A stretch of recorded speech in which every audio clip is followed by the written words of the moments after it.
પણ થાય કે આજના દિવસે સમુદ્ર મંથન થતો હશે ને, તમે વિચાર, જે હું બોલું આજના દિવસે બનેલું છે. અને એનો મને વિશેષ આનંદ છે. મેં કાલે પણ કીધું હતું કે આ કથાના સંજોગ એક રૂમ વેચણી સિવાય બધા બહુ સારા થઈ ગયા.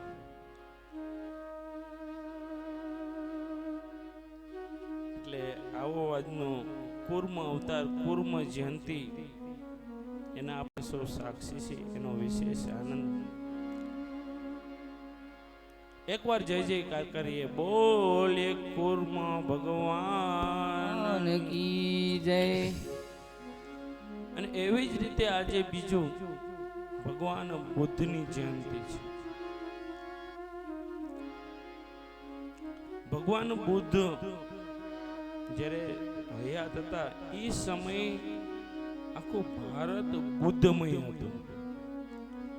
એટલું જ નહીં, આપણા આજુબાજુના જે દેશ છે જેમ કે શ્રીલંકા, ચીન, ત્યાં સુધી બૌદ્ધ ધર્મનો વિકાસ થયો હતો.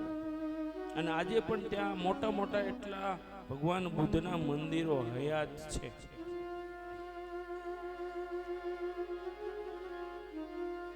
એટલે ભગવાન બુદ્ધની જયંતિ છે. એક નાનો એવો પ્રસંગ કહું તમને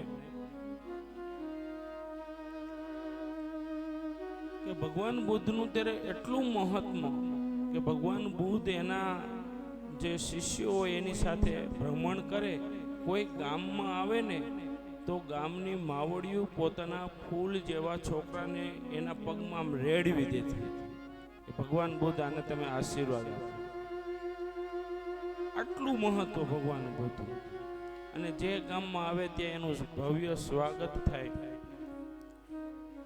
એને જમવાનું આપે, એની આગતા સ્વાગતા થાય. એક દિવસ એક નગર શેઠ હતા. એ નગર શેઠ એટલે આર્થિક રીતે પૈસા, નગર શેઠ એટલે એમાં બધું આવી ગયું, ખૂબ પૈસાદાર હતા. એને એમ થયું કે મારે મારા ઘરે ભગવાન બુદ્ધ અને એના શિષ્યોને જમવા માટેનું, પ્રસાદ માટેનું આમંત્રણ આપવું છે. એટલે આમંત્રણ અપાવું. સમય થયો એટલે ભગવાન બુદ્ધ અને એના શિષ્યો આવ્યા અને આને બનાવ્યો તો દૂધપાક. હવે શેઠ એટલે તો પૈસા તો હોય જ. હારા હારા બધાએ સૂકા મેવા નાખ્યા, એકાદા ભરવાડ પાસેથી તાજો માવો મંગાવ્યો, એ દૂધપાકમાં નાખ્યો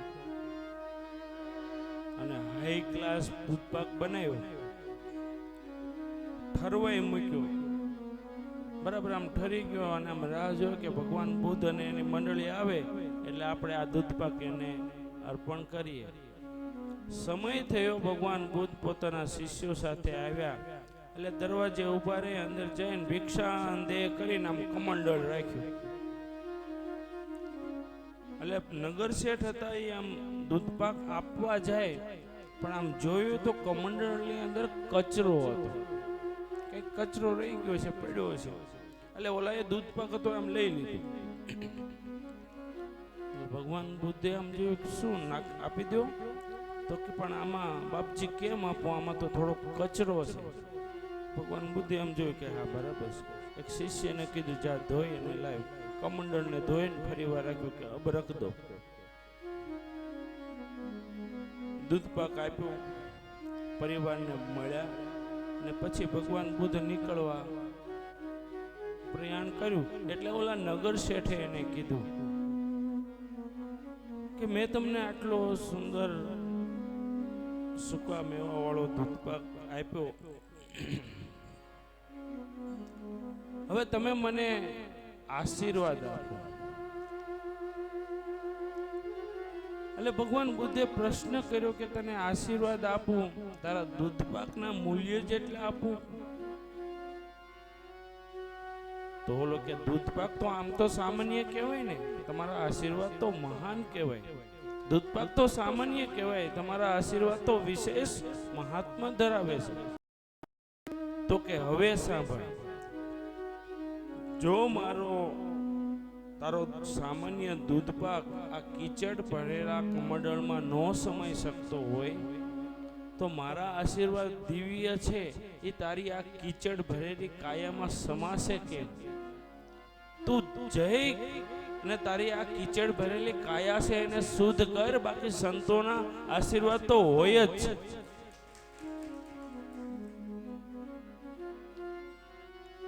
સંતો કઈ બોલીને જ એમ કે ભાઈ જય સિયારામ તમે સુખી થાવ, એ બધી તો તમને આશ્વાસન છે કે બાપુએ મારા ઉપર હાથ મૂક્યો, બાપુ મારું આમ બોલ્યા, એ બધું બાપા આશ્વાસન છે, તમને સારું લાગે એટલે. બાકી આશીર્વાદ તો અહીંયા નીકળે. બરાબર, તમે કદાચ દૂર હોય અને તમારા પ્રત્યે કોઈને સંતરે તમે એને નજીક ન જઈ શક્યા હોય, પણ એની નજર પડી ગઈ કે સામે બેઠેલો શ્રોતા કે કોઈ ભક્ત છે, ઈ આનંદિત થાય એવો આશીર્વાદ મળી ગયો તો પછી ત્યાં ચરણમાં પગે લાગવાની જરૂર નથી. પણ એના માટે શરત એક છે કે આપણું જે કીચડ ભરેલું આ કમંડળ છે, કોઈની દ્વેષનો કચરો છે, કોઈની ઈર્ષાનો કચરો આપણામાં ભરેલો છે, કોકનું ધન જોઈ અને આપણને જે ઈર્ષા આવે છે, આવું એક કચરો ભરેલો છે. આપણા સ્વાર્થનો કચરો ભરેલો છે. આ બધો કચરાને આપણે ધીમે ધીમે દૂર કરીએ ને તો સંતો તો દોડી દોડી આવી અને તમને આશીર્વાદ, તમારે ક્યાંય જવાની જરૂર નથી. તો આવા ભગવાન બુદ્ધ, એમની આજે જન્મ જયંતિ છે. અને બીજું મને ભગવાન બુદ્ધમાંથી મને બહુ ગમે એવું, અને આ બધી કથાઓ મેં પૂજ્ય મોરારી બાપુ પાસેથી સાંભળી છે. કારણ કે હું નાનપણથી બાપુને બહુ સાંભળતો, મને ગમતા આ બધા પ્રસંગો, મને ગમતા હતા. ત્યારે કથા કરવા માટે હું યાદ નહોતો રાખતો. કથા કરવાનું ખબર નહીં, હનુમાનની કૃપાથી આ 2-5 વર્ષમાં આ બધું છે.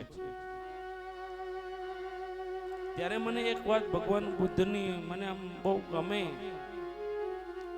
કે ભગવાન બુદ્ધે મધ્યમ માર્ગ આપ્યો છે. કોઈ પણ વસ્તુ તમે એકદમ ઉપર નહીં, એકદમ નીચે નહીં, મધ્યમાં રહીને ચાલવું. આ મધ્યમ માર્ગનો સિદ્ધાંત ભગવાન બુદ્ધે આપ્યો છે. પહેલો નંબર એને જ લેવો, ત્રીજો એને જ લેવો, બીજામાં રહેવાનું. આને કહેવાય મધ્યમાં. તો આવા ભગવાન બુદ્ધની આજે જન્મ જયંતિ એટલે થોડા મને એમ થયું કે એકાદી નાનો એવો પ્રસંગ કહી અને યાદ કરું.